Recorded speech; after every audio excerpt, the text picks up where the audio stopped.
द्वैतवादी हो या अद्वैतवादी हो, सभी को यह दृढ़ विश्वास है कि आत्मा में संपूर्ण शक्ति निहित है, केवल उसे व्याप्त करना होता है। यह आत्मा अनंत शक्ति का आधार है, उसका कोई नाश नहीं कर सकता। उसकी वह अनंत शक्ति प्रकट होने के लिए केवल आवाहन की प्रतीक्षा कर रही है। इस आवाहन को मुखरित करने वाली श्रद्धा है। श्रद्धा ही हृदय के तारों को झनकृत कर आवाहन की ध्वनि निकालती है। जिस मनुष्य के हृदय में अपने वर्ग के प्रति, अपने दर्शन के प्रति श्रद्धा है, वह सभी असंभव को संभव कर सकता है। बंगाल के युवकों को अपने कर्म के प्रति सजग करते हुए स्वामी ने पुनः सबको ललकारा, हमें संपूर्ण संसार जीतना है। हाँ, हमें करना ही होगा। भारत को अवश्य ही संसार पर विजय प्राप्त करनी है। इसकी अपेक्षा किसी छोटे आदर्श से मुझे कभी भी संतोष नहीं होगा। इसकी अपेक्षा छोटे आदर्श से संतोष नहीं होगा।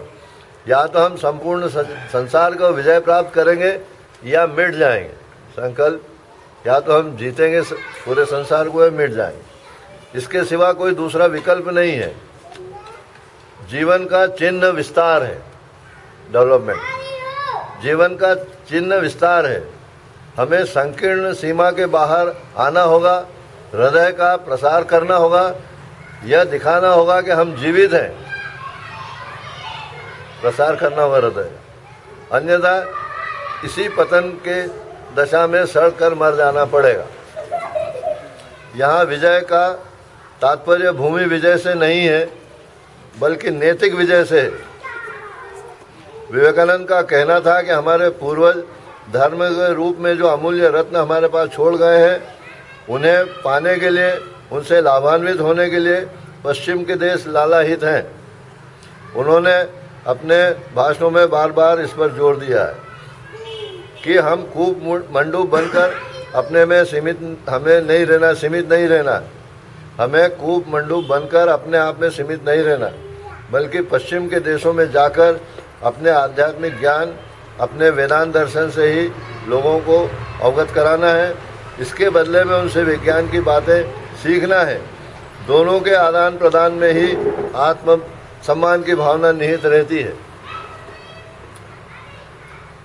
यथा जैसे आज हम दूसरे देशों के सामने हीन भावना से दबे हुए हैं, वैसे ही सर्वदा दबे रहेंगे। स्वामी के शब्दों में, क्या हम दूसरों से सदा लेते ही रहेंगे? धर्म भी यहाँ तक कि धर्म भी सीखेंगे।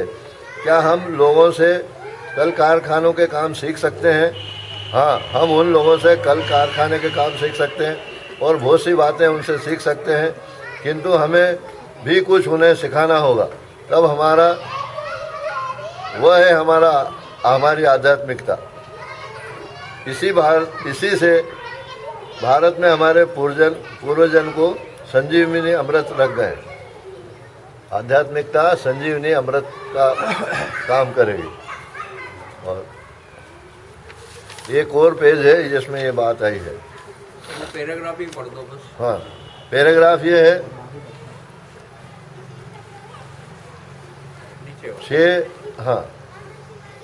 9 दिसंबर वेलूर मठ इतिहास में अति चिर स्मरणीय दिन है। आज ब्रह्मवेला में स्वामी ने अपने गुरु भाइयों के साथ बिस्तर छोड़ा। प्रातः क्रिया से निवृत्त होकर शिक्षकों और गुरु भाइयों के साथ गंगा स्नान के लिए चल पड़े। ओश का जाड़ा, गंगा तट की ठंडी हवा शरीर में चुभती कपकपी पैदा कर रही थी। पूर्व में सूर्योदय का कोई चिन्ह दृष्टिगत नहीं हो रहा था। तभी स्वामी ने गंगा में स्नान किया और नूतन गेरवा वस्त्र धारण किया। फिर मठ में लौटकर देवगृह में श्री रामकृष्ण के देहावशेष वाले ताम्र कलश को पुष्प और बेलपत्रों से आच्छादित कर उन्हें यथाविधि पूजा कर ध्यान मग्न हो गए। आज ही गुरुदेव के अस्थि कलश को बेलूर के नवनिर्मित देवालय में प्रतिष्ठित करना था।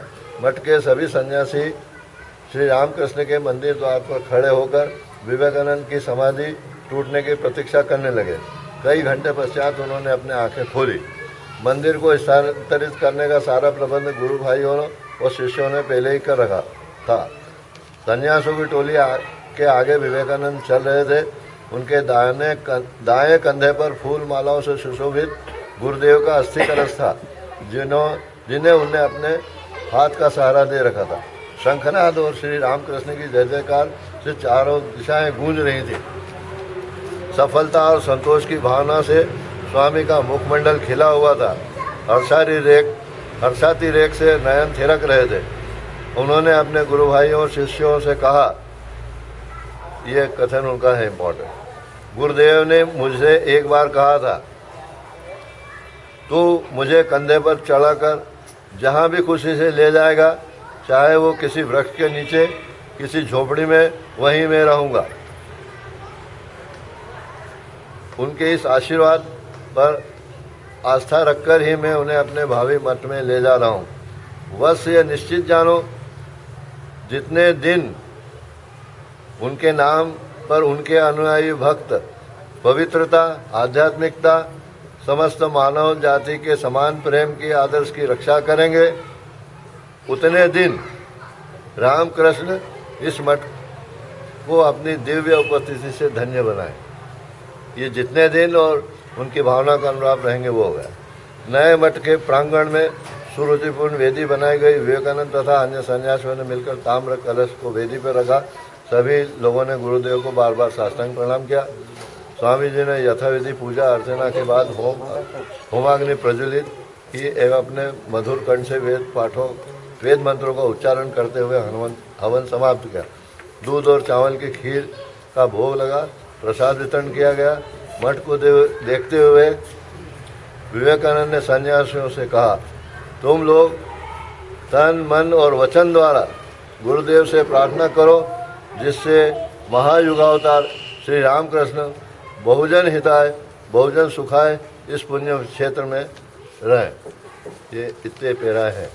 तो इसमें जो बात है वो आखिरी में कि उनने ये अपनी कंडीशन रखी है कि जितने दिन आप करोगे और जितने दिन उनके आदेशों का जियोगे, वो भाव यहाँ बनाए रखोगे, आचरण से प्रमाणित करोगे, उतने दिन वो यहाँ है। तो ये कंडीशन है किसी भी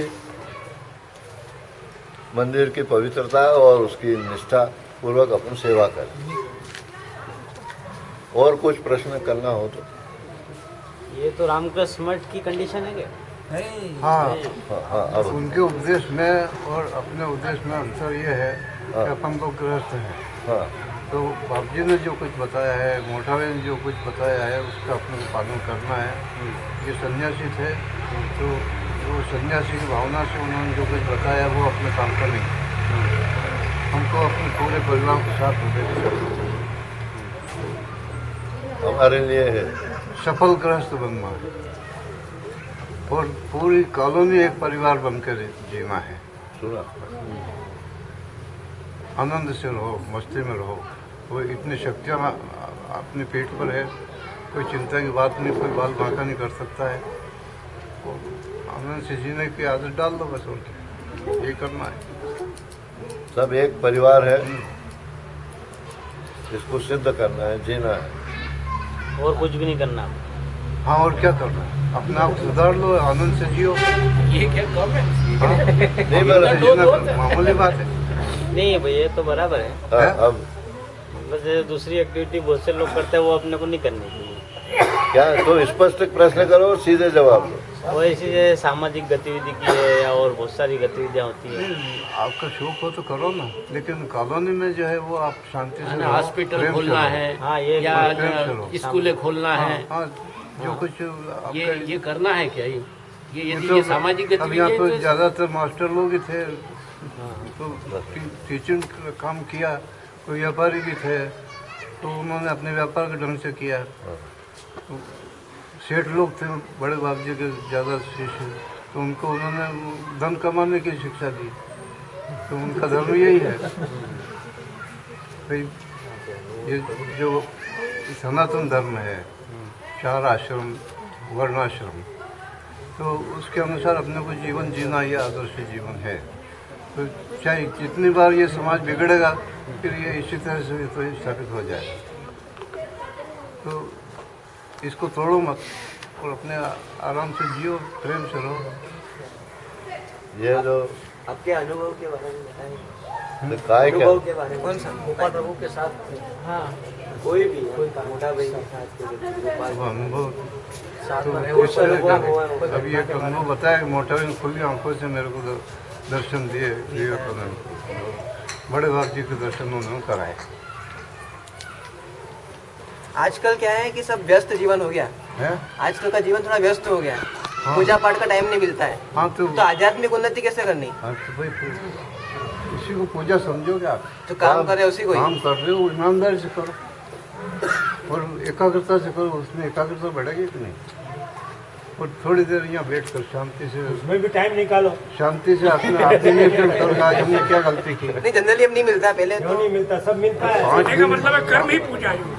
5 मिनट अपना आत्मनिरीक्षण कर सकते हैं। अभी 5 मिनट अपन सोच सकते हैं कि हमने आज क्या गलती की। टाइम के नौकरी के अलावा कल इस गलती को नहीं दोहराएंगे। आप क्रॉस क्वेश्चन करोगे तो ये फिर पूछेंगे ही। खाली ये नौकरी सोचेंगे कि फिर अभी हमको हमारे रुकी रहो यार, आप बोलवा दो। आप कीप मम बोले आप अपने आप को डिस्टर्ब करते हैं। आगे बढ़ाओ, उन्नति करने की कोशिश करना है बस। तो अपन ने आज जो गलती की उसको कल मत करो, सुधारने की कोशिश करो। तो आदमी के कितना बढ़ जाता है। अब यूँ तो 100 साल की जिंदगी में आदमी 25 साल में वास्तव में जीता नहीं है, खो देता बाकी जिंदगी। तो ठीक है, जो भी, पर जो काम आपको मिला है उसको ईमानदारी से करो और जो कुछ गलती हो जाए उसके लिए भगवान से क्षमा मांगो और आगे हम गलती नहीं करेंगे, ये कोशिश करो। आगे मत करो, ये आगे बढ़ने का रास्ता है। और वैसे फिर ये इतनी शक्तियाँ हैं अपने साथ में तो अपने को यूँ यूँ आगे बढ़ाती है। ये सुविधा और कहीं भी नहीं है। ब्रह्मनिष्ठ क्या? ब्रह्मनिष्ठ मतलब ब्रह्मनिष्ठ तो भैया वो ब्रह्म ही जानता है, अपन नहीं जानते क्या है। वो भगवान है, ब्रह्म निराकार है, उसका कोई रूप नहीं है और आकार लेने के लिए उसको विकार लेना पड़ता है। मतलब जो मन बुद्धि अहंकार ये सब चीज़ें हो तो मनुष्य विचार कर सकता है, स्वरूप बनाता है। तो भक्त की भावना के अनुसार भगवान अपना दर्शन देता है, वो आकार लेता है। और वैसे भगवान तो सर्वव्यापक है, सब दूर उसकी इंद्रियां हैं और अपनी इंद्रियां भी सब उसी की है। वो सब देखता है, अपने अंदर बैठा है, अपन जो सोच रहे हैं वो उसको सबको मालूम है। टीवी पे जो धार्मिक सीरियल आते हैं, हैं? टीवी पे जो धार्मिक सीरियल आते हैं, महादेव है, गणेश जी है, इनका अस्तित्व है कि सिर्फ ब्रह्मनिष्ठ ही सब करते हैं? क्या क्या इनका अस्तित्व है कि नहीं है? महादेव और गणेश जी इनका अस्तित्व हाँ, है। वही देवता है। ब्रह्मनिष्ठ ही करते हैं सभी। हाँ, वो अपन उनके ग्राहक हैं। आजकल जो डॉक्टर है ना, उनके पास जाओ तो वो सोचता है ग्राहक मिला अपना, उसको बनाए रखो, दूध देते गाय जैसा है, तो वो थोड़ी दवा दे करके आपको ठीक कर देगा। फिर दूसरी बार जाओ, फिर इस तरह से देवता लोग भी इस तरह करते हैं। मनोकामना लेके जाते हैं अपन देवताओं के पास में, वो आपकी मनोकामना पूरी करेंगे। आप उनको कुछ भेंट कराओ तो बदले में काम होता है वहाँ पे। आप देवता की पूजा करोगे तो आपको उससे प्रसन्न होंगे, आपको वरदान देंगे, कुछ भी आपके भौतिक काम कर सकते हैं। आध्यात्मिक उन्नति में बाधा बन जाएंगे अगर ज़्यादा ही आप विश्वास करोगे, क्योंकि वो अपने ग्राफ को छोड़ना नहीं चाहते थे।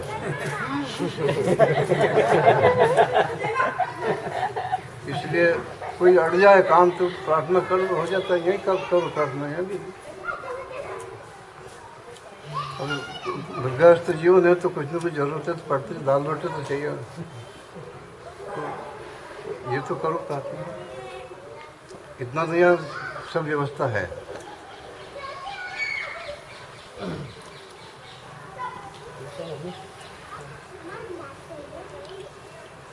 जैसे साधारण जीवन जीना, हाँ, उसमें फिर पैसे के लोग को ही मारना पड़ेगा। पैसे के लोग को मानना पड़ेगा। मारना क्यों पड़े? भाई जितनी आवश्यकता है वो तो प्रार्थना करो, कमाओ, और कमाने के लिए कुछ काम करो तो एकाग्रता से करो, ईमानदारी से करो। आजकल हाँ वही तो, हाँ वो वातावरण तो ऐसा है यार कि आप ईमानदार व्यक्ति जो है सबको दुश्मन हो जाता है, दूसरे लोग दुश्मन समझते हैं उसको, ईमानदारी जी नहीं पाते अपन। ये बात तो अनुभव की है। अब जितना आटे में नमक जैसा कर सकते तो क्या है, मुझे बहुत जरूरी हो जाता है। वैसे कि भाई व्यापारी लोग करते हैं जो मुनाफा कमाते हैं नहीं, फिर आध्यात्मिक उन्नति कहाँ से होगी? फिर हैं? थोड़ा सा भी करेंगे तो तो वो किसी का मन दुखा के पैसा लोगे तो वो आपको रुकावट आ जाएगी। किसी का मन नहीं दुखना चाहिए। और आप- मत के सहयोग करेगा आपको, करो ही मत ना। आप देखो, आप जरा कर्म बंधन पढ़ाना क्या है? 10-15 लाख नहीं तो- पैसे देना उधर तो डोनेशन अपने कॉलेज छोरे में। अपने छोरे में यदि सक्षमता है तो वो आपका 50 लाख के डोनेशन की जरूरत ही नहीं है उसको। स्कॉलरशिप मिल जाएगी। बहुत से स्कूल फ्री के हैं, अपन उसको ले जाएंगे वहाँ कॉन्वेंट में तो अपने को देना ही। आप सरकारी स्कूल में पढ़ाओ ना। आप ईश्वर ने ये जो स्कूल खोले हैं, ईश्वर ने खोले हैं। यहाँ प्रार्थना करो, यहाँ आपकी प्रार्थना जल्दी पूरी होती है। सब आपके जितने भी रुकावटें हैं वो दूर होगी। क्योंकि बाहर तो बहुत जीवन दुखी है और ईमानदार आदमी को जीना ही बड़ा मुश्किल हो रहा है इस समय पर। इसलिए इसको समझना, ईमानदारी से अपन जी लें, यही बहुत बड़ी बात है।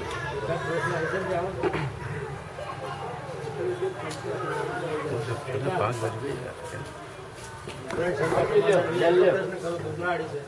कोई दूसरों नहीं पूछ रहे तो अपना से बोलो हो जाए।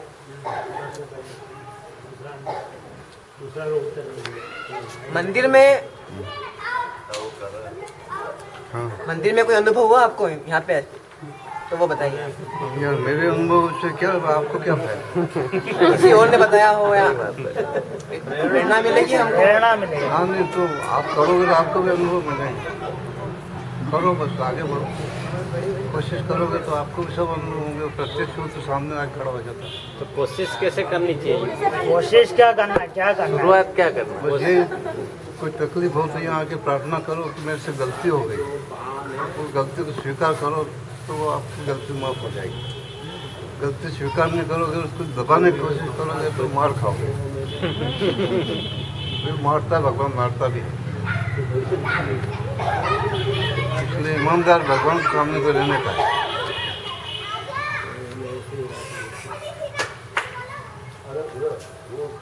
अब ये वो ड्राइवर यार जब भी करेगा करना है तो एक नहीं दी मेरे को, है ना।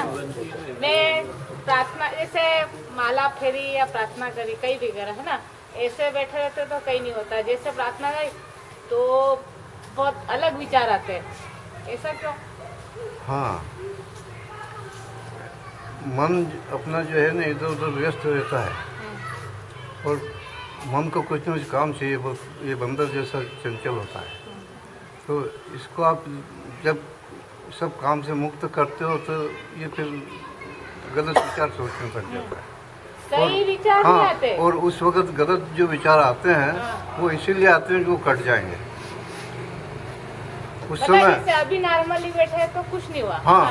जब भगवान को हाँ, हाथ करने जोड़े बैठोगे तो उस या समय भजन करें, उस समय आएंगे। तो उस वक्त आते हाँ, हैं। तो वही अपने को जो रोज एक पहलवान दंड बैठक लगाता है तो उस वक्त तो उसको कमजोरी आती है, लेकिन बाद में उसको 4 महीने करता है तो अनुभव होता है कि ताकत आ गई करना। तो ये अपने एक करते रहो। कसरत समझो मन की। फिर जब जैसे जैसे मन में बुरे विचार आए उससे आप जल्दी जल्दी जप करो, मन को एकाग्र करने की कोशिश करो और ये अभ्यास करते जाओ तो 2-3 महीने में आप भगवान संभाल लेगा। 3 महीने 3 महीने करना पड़ता है। 3 महीने मेहनत कर लो।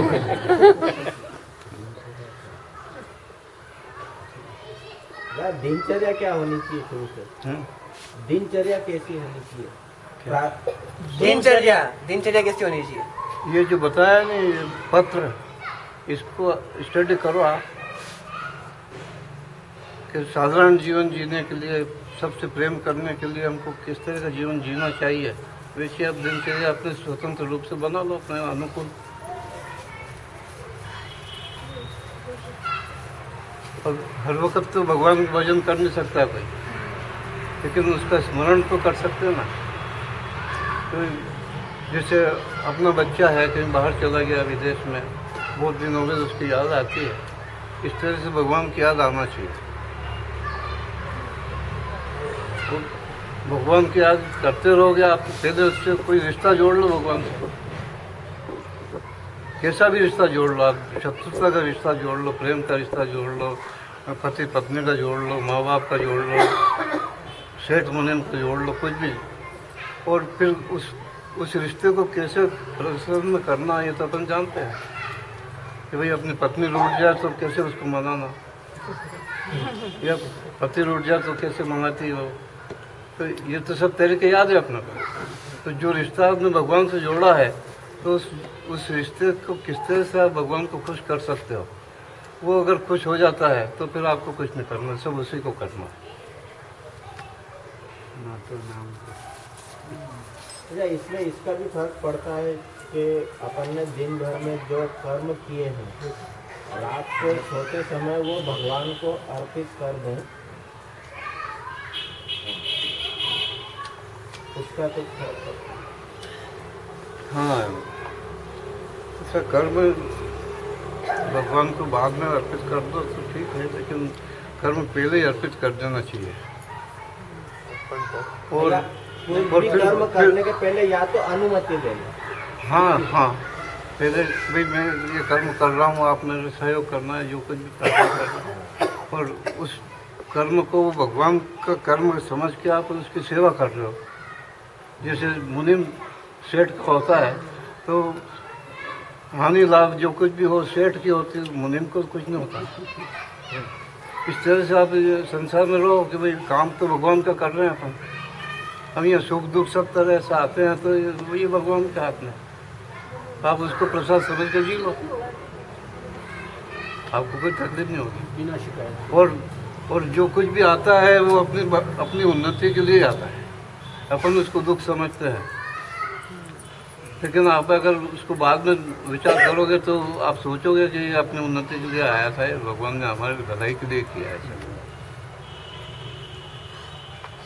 तो इस तरह से पहले आप भगवान को अर्पण कर दो कर्म को, और फिर उस कर्म को करो, फिर भगवान का काम कर रहे हैं हम, कोई जवाबदारी नहीं। तो बहुत बड़ी चीज सामान्य आदमी नहीं कर सकता।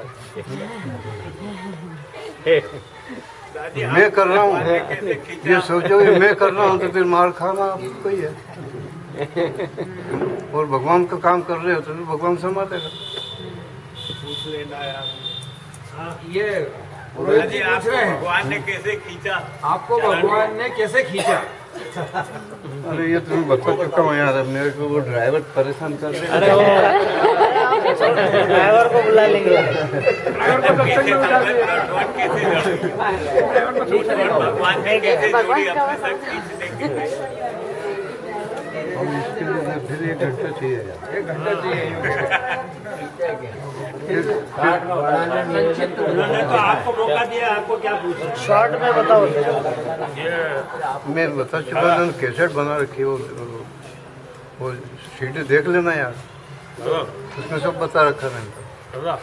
ये आज जो प्रोग्राम हुआ, और जब भी कोई प्रोग्राम होता है, मंदिर का भी नहीं, कॉलोनी के अगर किसी के घर में भी होता है, हाँ। तो एकता और उत्साह और उमंग, ये कहाँ से आता है? ये वही देता है। आज भी जैसे लोग सुबह 5 बजे से कोई लगा, हाँ, तो तो सुबह 8 बजे से लगे हुए हैं, ये महापुरुष का संकल्प है, इसलिए कॉलोनी चल। और विभिन्न समुदाय के लोग हैं, हाँ हाँ हाँ, वो सब कोई डोरी में बांध के और उमंग से काम कर तो रहे हैं। ये टीम महापुरुष महिलाओं ने महिलाओं का काम किया, पुरुषों ने लड़कों का काम किया, बराबर। ट्रस्ट ने ट्रस्ट का काम करा। ये भी ये राष्ट्र के आध्यात्मिक अनुभूति है। हाँ, ऐसा कहीं भी देखने को नहीं मिलता, आपके समाज जीवन में भी नहीं मिलता। आपके जीवन में देखने को मिला, मैं प्रणाम करता हूँ।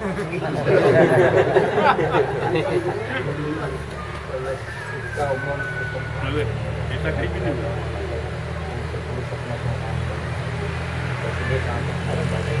कुछ मनु यहाँ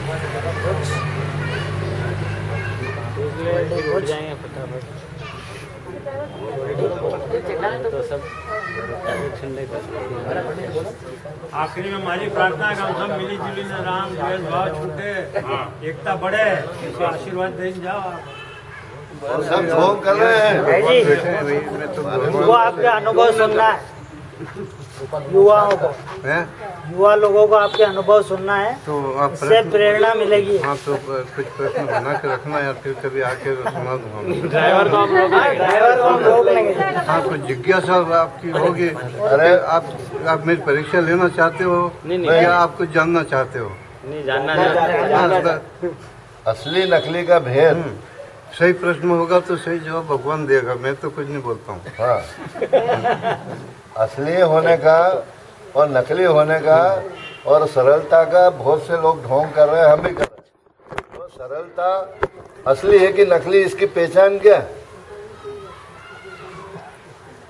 सही जवाब निकलता है मेरे अंदर से तो सही सामने वाले की सही जरूरत है, इसलिए भगवान सही बोला था। हाँ, और नहीं तो मेरी अकल ही काम नहीं करती। कोई अगर ऐसी मैं परीक्षा लेने के लिए पूछता है तो मैं काफी मांग लेता हूँ, भाई मैं पढ़ा लिखा ही नहीं हूँ।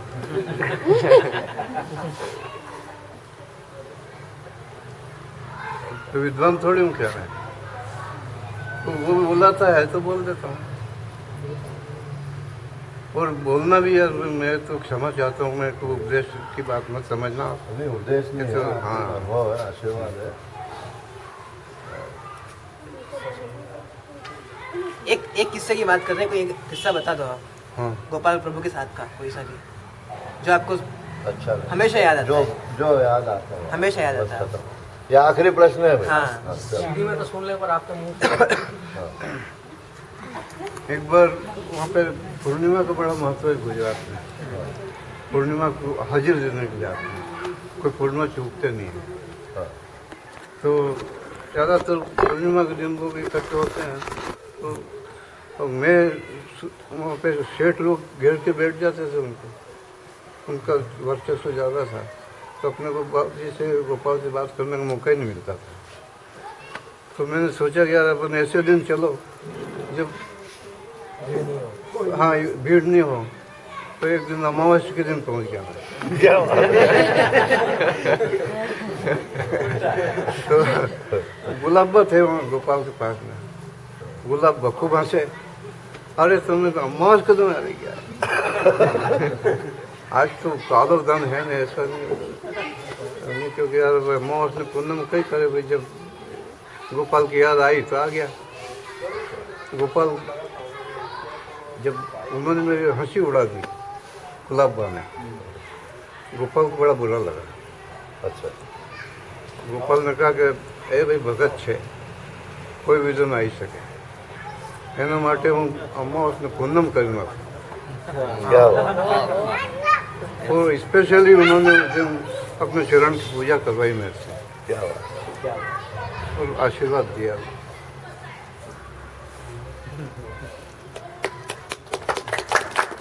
ये बात। अमावस को पूनम करने की ताकत भगत की भावना में है, इसलिए कोई तिथिवार कहीं लगता नहीं। बस देव की मजा आ गया।